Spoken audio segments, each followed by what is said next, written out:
This is John Lerman.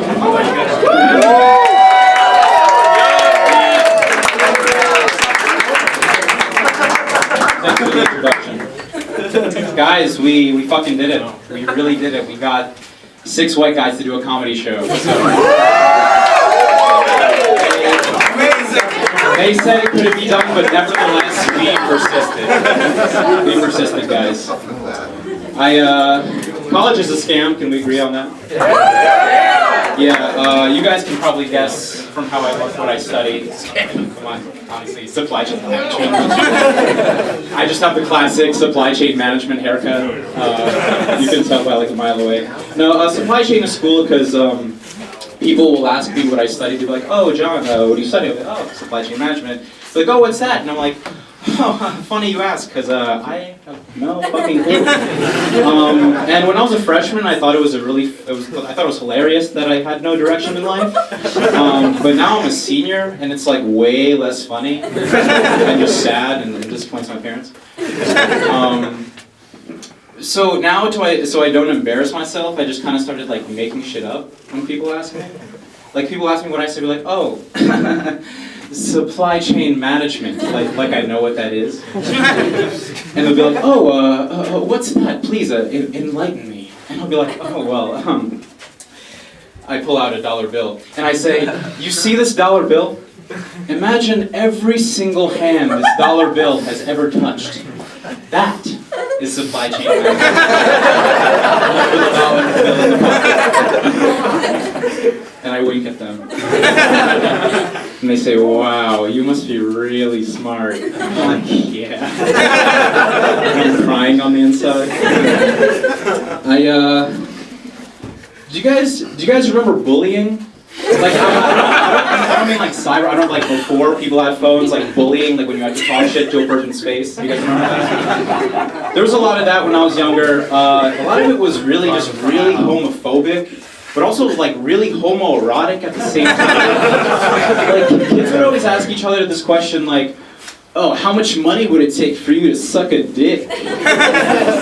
And to be clever, you'd be like, "Oh, well, it depends. Do I have to make it come?" And you'd be like, "No, but you have to get it 8 inches down your throat." I guess like $1 million? Trying to prove that you're not gay by saying you'd get paid $1 million to suck a dick. Okay, first of all, how confident are you in your dick-sucking ability as a 10-year-old that you think someone will pay you $1 million to suck their dick? You're 10 years old, and you're not even gay, apparently.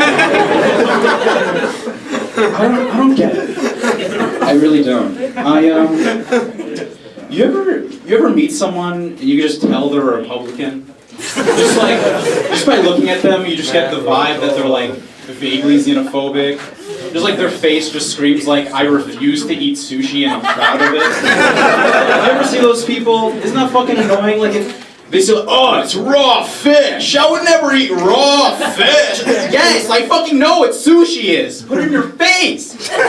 They don't like rap music. They won't snort ketamine with you. Fucking open your mind a little bit, dumb conservative, and snort the fucking ketamine. It's not gonna kill you. Jesus Christ. Be a little bit open-minded. I'm in a relationship with a very lovely girl who's here tonight. One of the nice things about being in a relationship is spooning. Do you guys like spooning? Yeah. I'm a Democrat, so I like being little spoon.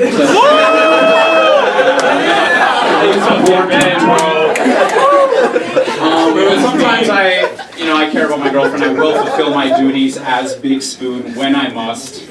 And sometimes when I'm big spooning my girlfriend, she likes to do this like cute little playful thing where she'll like fart on my dick. just like a very affectionate like toot of affection. Like, "Hey, I'm still here." I think it's adorable. Don't get me wrong. I do the vast majority of the farting in the relationship. It's not even 80-20. It's like 96-4. If I'm being honest. There's a very clear gender fart gap in my relationship. But she'll do it every now and then. And I sometimes, you know, she's really trying to get her numbers up. Like, I can tell. Sometimes she really strains for it. I'm like, honey, like, you don't have to do this. And she turns around and she says, no, I have to.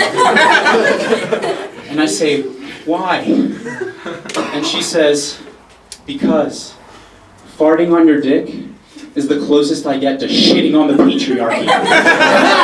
Real feminist stuff. So ladies, go out there and fart on some dicks. Thank you. Thank you. Speaking of my lady friend, she recently got a new vibrator. And it's not like those run-of-the-mill, like your first college vibrator. It's like the MacBook Pro of vibrators.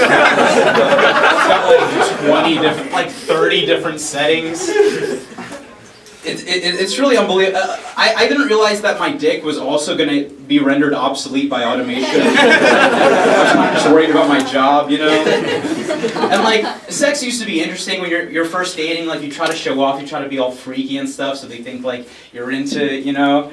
I used to like suck on toes and stuff, but now she has the MacBook Pro, and I'm literally just there for sound effects now. Like, I'm just moaning in her ear like, yeah, you like that? Okay, you're gonna change the change the setting. Oh, that's so good on my penis. Yeah.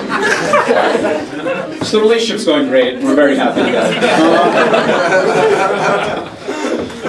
that. We recently went to Florida for spring break, and when we were in Florida, I realized that sometimes you have to be careful about trusting the reviews on Google Maps. Do you guys know what Google Maps is? It's like Google, but for maps. And it's really cool. Like, you can go to a new place, and on the first page it has a little martini glass, and it says bar, and you press it, and bars come up. And it's incredible. So we were looking for a place to go out, and I did the Google for the maps, and the first thing that comes up, we're in Miami, Florida, the Bikini Bar. The Bikini Bar. I'm already like, interesting. 4.3 stars, guys. 4.3 stars. That's unheard of around here. We live in New Jersey, so we're used to different standards, but 4.3 is huge. So I'm like, I'm sold. The review's glowing. Great environment, super casual, great drinks. I'm in. We call a Lyft. Do you guys know what Lyft is? It's like Google Maps, but for taxi.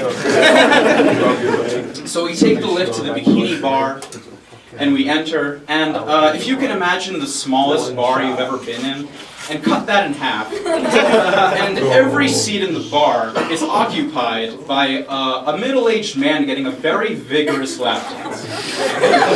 And the moment we enter, all about a dozen or so strippers in the establishment turn and look at us and make direct eye contact mid-lap dance. So I'm just like, just staring into our souls. I never thought I'd walk into a room of half-naked women and be afraid for my life.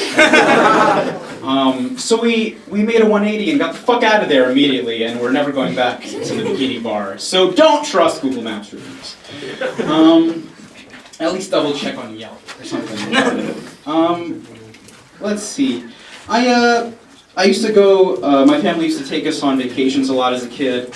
My sister and I, and they like to take us on vacations, but they like saving money too. So we would never like really go to cool places like Disneyland. We went to the caverns in West Virginia. You guys know about this place? Yeah, the caverns in West Virginia. If you guys don't know what that's like, you go down a seemingly endless flight of stairs, but I'm like 5 years old, so I'm hyped. I'm like gonna see some bats. I'm excited. There's gonna be like shit hanging off the ceiling. We get down there and we have a tour guide.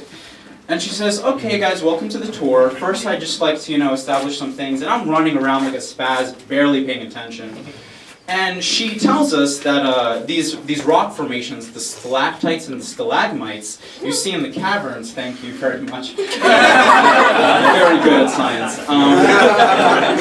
if you touch them, they won't grow for 30 years. But I'm a spaz, so what I hear her say is, if you touch them, you won't grow for 30 years.